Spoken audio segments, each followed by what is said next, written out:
Welcome back to What They Don't Teach You in School, where we teach life. My name is Donnie Thomas, and we're going to be continuing the discussion around emotional state. Now, the focus for today's discussion is relationships. And this is a looming topic that has come about, especially in the advent of COVID-19, because relationships have been challenged, relationships have been strained, and relationships are power. Relationships are how you get things done.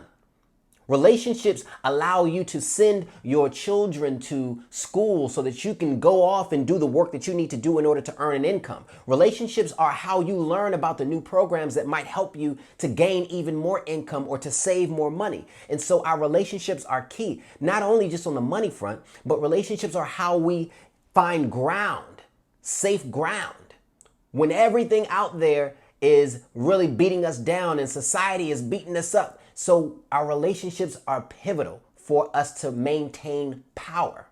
So what's been happening? What's been happening is that there is a disconnect in relationships right now because there's distance. When you talk about any relationship, proximity is key. When you don't have proximity, the relationship breaks down. And what does that do to you? That brings insecurity, that brings sadness, because you're going through a grieving process where now the people that you were used to having close proximity to, you no longer have that proximity to.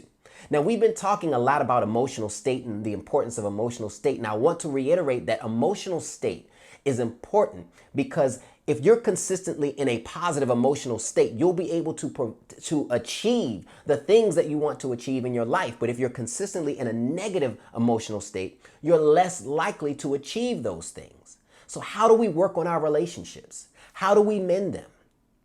There are going to be times during this pandemic and going forward where there needs to be grace in our relationships. And there needs to be a respect for how everyone is navigating during this time where we're talking about COVID-19. Because what happens is you see that your friend is hanging out with someone and they're not hanging out with you and you'd like to hang out with them, but because of your feelings around COVID, you don't choose to hang around them. And you're upset because they're choosing to hang around other people because you want to be around them. But we have to realize that our relationships are much greater than we think. Just like they're important to you, they have people that are important to them. And so there's a balance. There's a very delicate balance that needs to happen or in order for you to get through this. And part of that balance is grace. Part of that balance is giving them the same benefit of the doubt that you would expect, because they could also look on you and say, well, you were hanging around and I don't like that.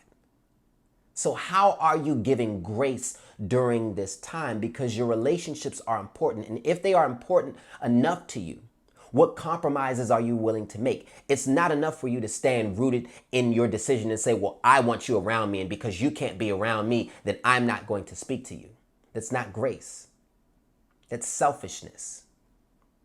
And if you value that relationship, then you don't want to damage that relationship by doing something like that, because all that does is create space for them to hang around other people that do value them, that do give grace.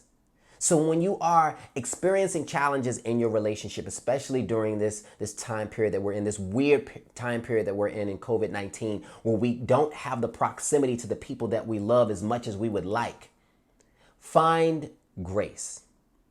And in finding grace, it has a lot also to do with your approach. You can kindly and tactfully tell somebody no, or tell somebody, hey, let's give it a week or so before we hang around one another without offending them. Approach is everything. Think about how you're approaching the people that you love. And so that's my challenge to you. How have you given grace to those in your life during this pandemic?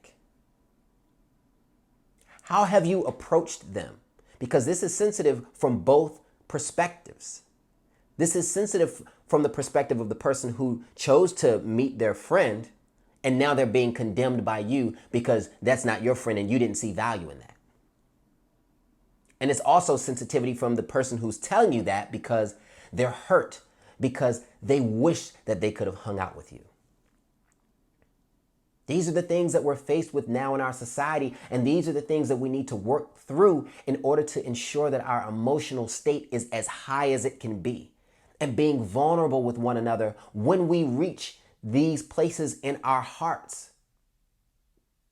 So, answer that question, and I can't wait to talk to you next time. I hope this was helpful.